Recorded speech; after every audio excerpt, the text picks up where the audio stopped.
Raw is boring. What a boring show. I was so tired at 9 o'clock, bro. I was wiped out. I was kaput at 9 o'clock.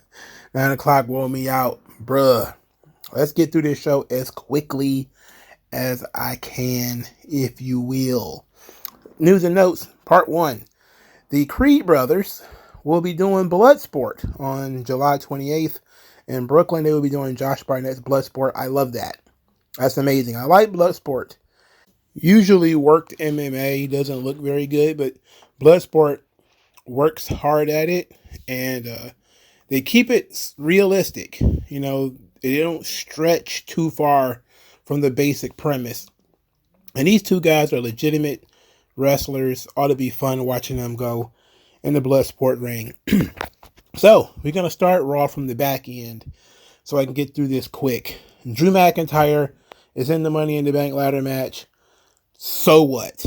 I'm just so tired of Drew being in this position.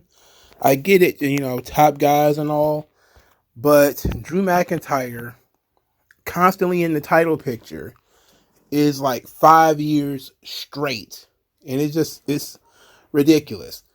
We already know what's going to happen as far as CM Punk is going to screw him out of the Money in the Bank briefcase. We already know that's what's going to happen.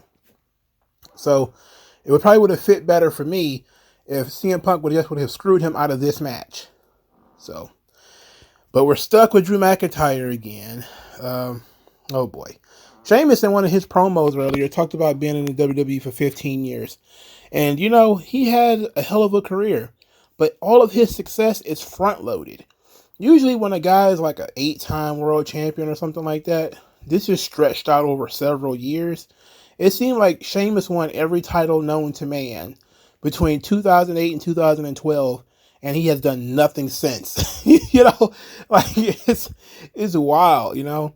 I know he won the title again in 2016, but that was such a short run. I think he literally was champion for like a day or two before they did the whole thing with Roman winning the title back. He might have been a champion a week or so.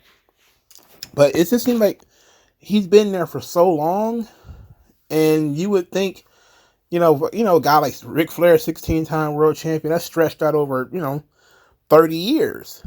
This guy's like an 8-time world champion. It's scrunched up within 5 years. And then there's 10 years of Sheamus in the tag team division, or Sheamus injured, or Sheamus just working random feuds here and there. It's like, wow. Has there ever been a guy whose career has been so front-loaded with success and the back end is just not much of anything? I can't think of another career like this, where Sheamus won the title in his first year. Now he's better than he's actually ever been. He's cutting better promos than he ever has. Character's better, and he can't win anything. He's literally a jobber to the stars. It's crazy how he got better and got fewer rewards for it. It's amazing. Anyway, Dragunov didn't get the chance because we must push Drew as a big Drew McIntyre, booster. I was all about Drew in 2020 and 2021. I think 2023 is when I kind of started getting frustrated with the constant Drew force. But now I'm like full on. We don't really need Drew in this position. But Dragunov is just another NXT guy that was brought up with no plan. That's just basically what it boils down to. Next, Sami Zayn and Braun Breaker, they had an issue. We're going to cut this into the meatier part of it, where Braun Breaker came out and gave Sami Zayn some credit, said he respected him for challenging him to the match, giving him this opportunity. But he says he's going to decimate Sami Zayn winning the Intercontinental title. Sami Zayn says that he's been broken 1,000 times, but he always gets back up, and the title is the proof. Then he says that maybe Braun Breaker isn't as good as he thinks he is, or isn't as smart as he thinks he is. So Braun Breaker turns away from Sami Zayn, then speared him.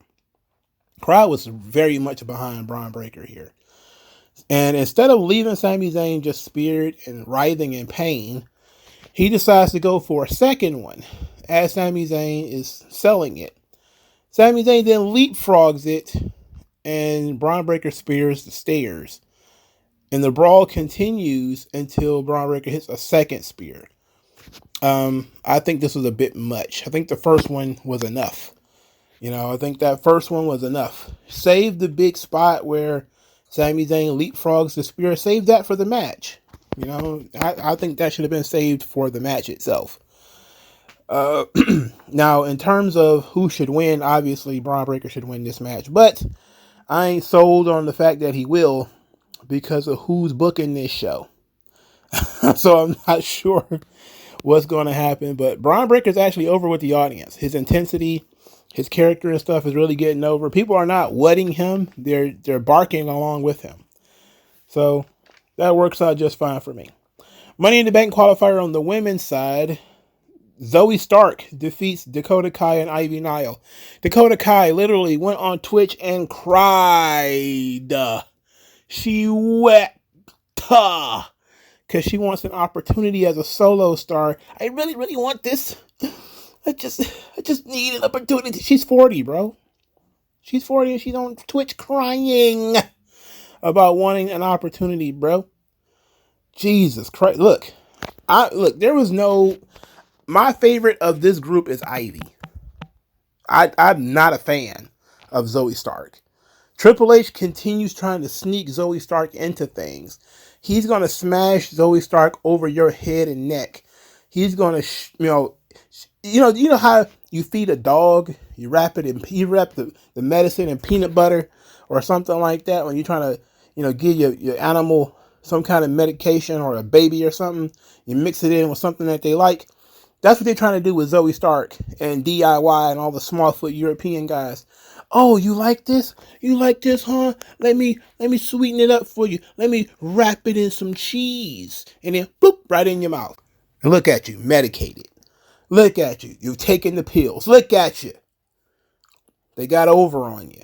Oh, I like the Money in the Bank. Yay. Oh, we're going to slide Zoe Stark right on in there with her no crowd reaction having ass. Oh, Kermit the Frog looking ass.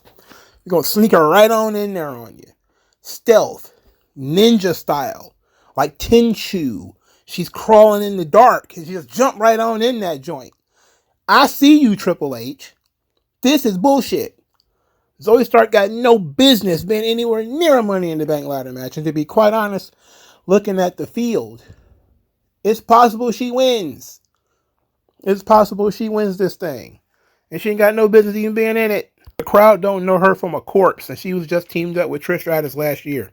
Dominic Mysterio loses to Rey Mysterio because Liv Morgan and Zelina Vega, who had a match earlier in the evening where Liv Morgan defeated Zelina Vega. I want to talk about that a little bit.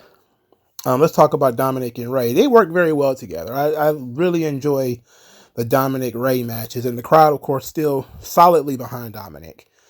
And hating him, I should say, because he's wearing this Wild Bill Hickok mustache that he's got here, which it remains hilarious.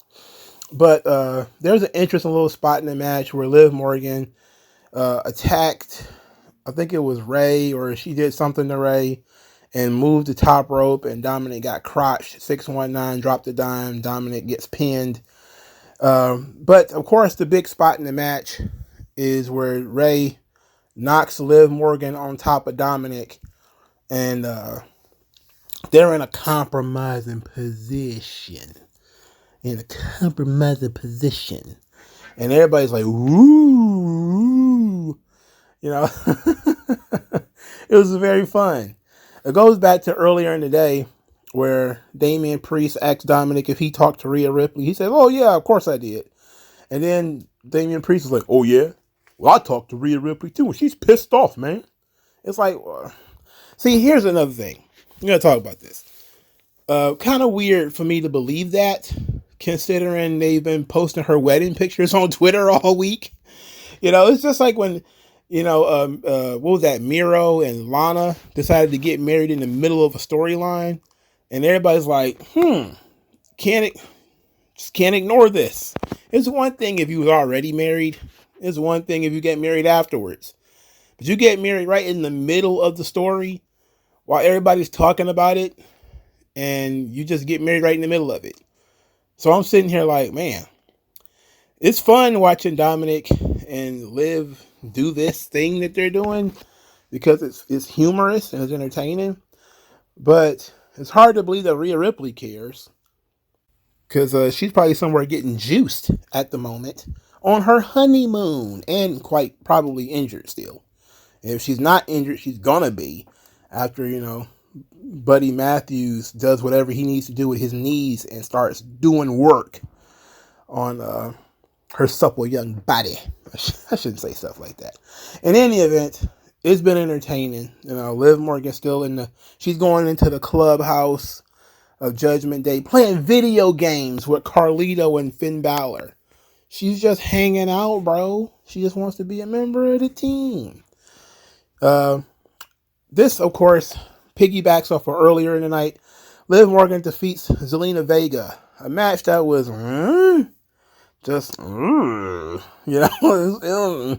it got to the point where people cared, but the actual in-ring stuff was not strong.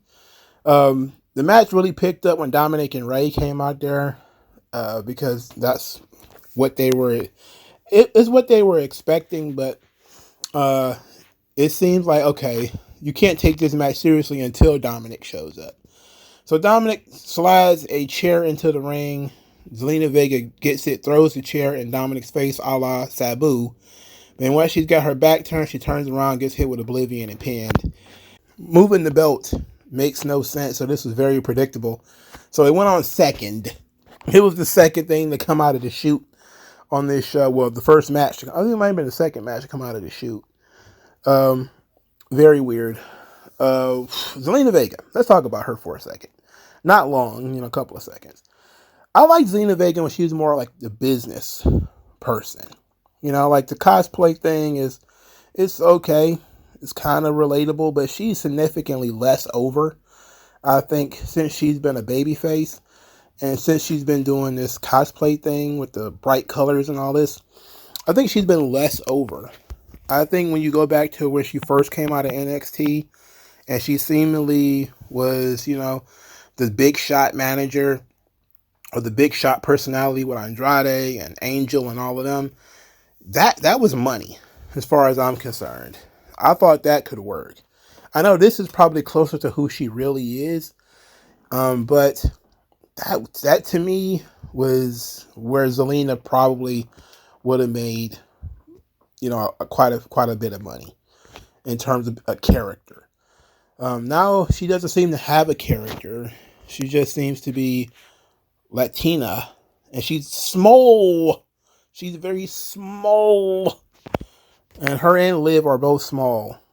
But I don't know. But they had where Zelina got cost the match by Dominic, so later they cost Dominic the match. Okay, sure. We've been doing this thing for a little while now. They all tied up and knotted up together. It is what it is.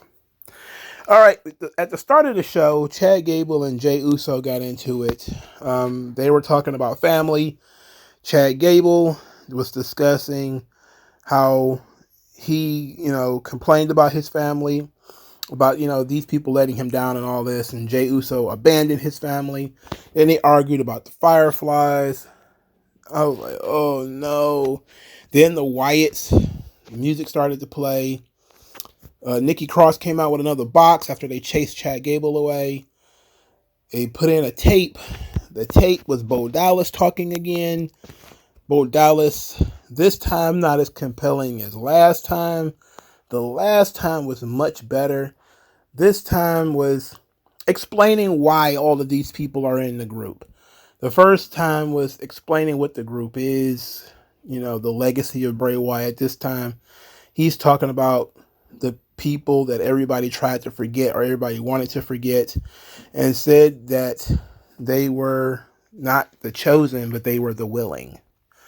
And that's an interesting line right there, that all of these people were willing to become what he envisioned, and that he saved them. He set them free. but he himself is nobody. And it's, of course, confusing, one of those little confusing style promos, but I think I get it. It's another take on the whole cult leader thing where, they came to me to follow me and I set them free, made people remember them, made people remember who they are. I get that. But at least now they explained why they're going after Chad Gable.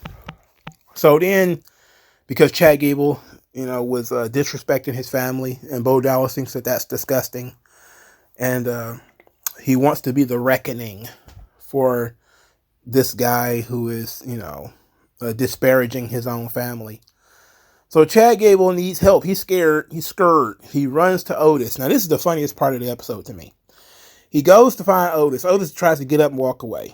He puts his arm around Otis, but before we even get into anything being said, Otis's plate.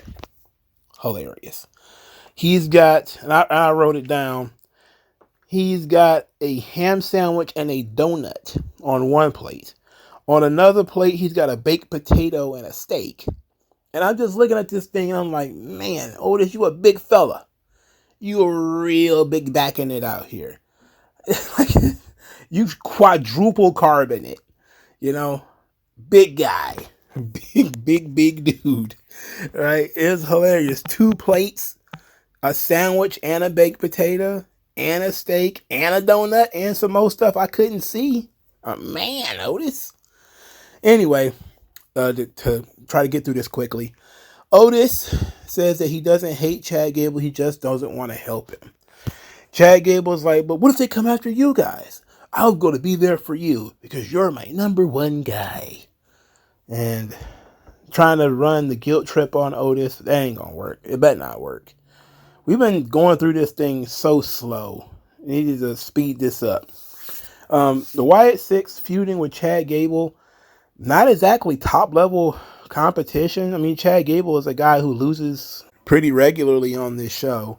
So it's not like he's a hot property going into this feud. He's going to be wrestling Jey Uso next week, probably fresh off of maybe winning Money in the Bank. So who knows? But if Chad Gable was hot, this might make sense, but it's not. So it just seems like they're going through all this theatrics to fight a mid-card guy. And by definition, it makes them mid-card, So if Chad Gable was on a higher level, maybe I would care more, but I don't. And also, it's time for the other ones to start doing something. Like, we've seen Bo quite a bit. We've seen Nikki quite a bit. What are the other ones going to do? Maybe it's time to, maybe you're going to slow roll it into what those guys are going to be doing on the show. But we need to start seeing what they're going to do on the show at some point.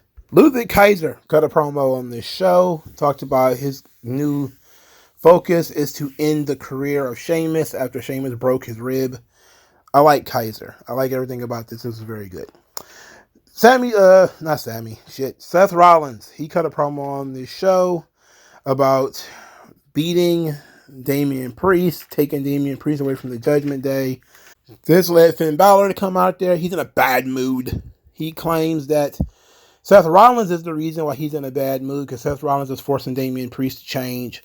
He's forcing all these changes. Seth Rollins cuts into Finn Balor, says that he's jealous. You're just jelly in your belly because Damian Priest is world champion. You didn't get to do that.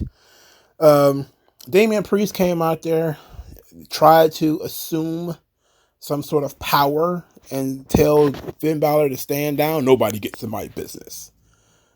Hey, understand it. I stand in my own business. And anyway, Finn Balor was standing there and he's like, the crowd was like, ooh, he told you, Finn, I wouldn't let Damian Priest El Campeon. I wouldn't let him talk to me like that. But so Finn Balor didn't leave. He just kind of hung around. Damian Priest and Seth Rollins, they had words. Then Finn Balor tried to jump Seth Rollins from behind. It didn't work. Damian Priest then jumped Seth Rollins, and it was a 2-on-1 situation temporarily. And then, of course, Seth Rollins fights back because, of course, he does. Then eventually he gets chokeslammed to end the segment. Afterwards, backstage, Damian Priest once more tells Finn Balor that Money in the Bank, he does not want any help. He does not want anybody interfering. And it seems like they're setting up for these guys to interfere and cost Damian Priest the title, that this is going to be their way of kicking him out of Judgment Day. I think letting Seth win the belt, help himself win the belt, just to get Damian Priest out of Judgment Day would be an interesting way of getting him ejected from the group. But it's hard to care. It's like, again, this is another one of these things they've been dragging out for 2 or 3 years. They break up a Judgment Day, the schism between Finn Balor and Damian Priest.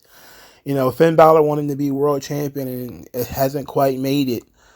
This has been dragging forever. It's hard for people to care about this, especially when, these guys get beat all the time. Like Finn Balor just got beat not too long ago, right? And now he's stuck in a tag team, bro. Like nobody cares about this shit. All right, final segment. Karrion Kross defeats Xavier. Well, I'm sorry, the other way around, because Karrion Kross is not over, and therefore he's never going to get over. Xavier Woods beats Karrion Kross, and, I put my finger on it. The 50-50 booking of Karrion Kross has not helped. He does not get booked strongly. He looks like a jabroni half the time. He puts an arm, like some kind of arm bar, on Kofi Kingston after the match. Of course, it was way too late for it to matter. It looked nasty, though, but way too late for it to matter considering he already lost.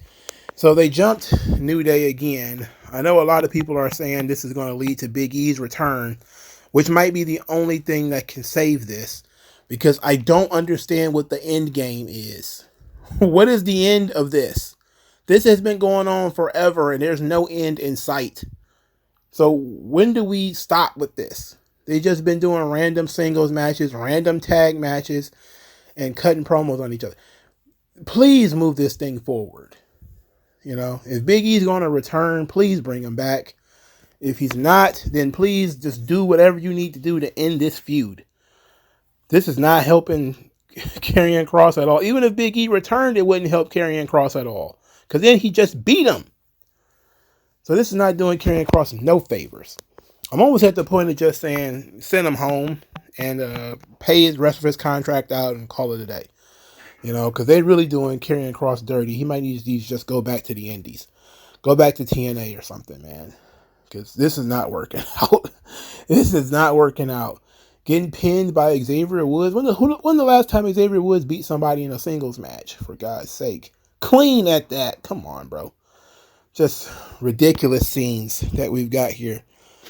Just incredible scenes that we got here, for God's sake. Karrion Kross losing matches to Xavier Woods' old brother. So here's hoping that Big E returns.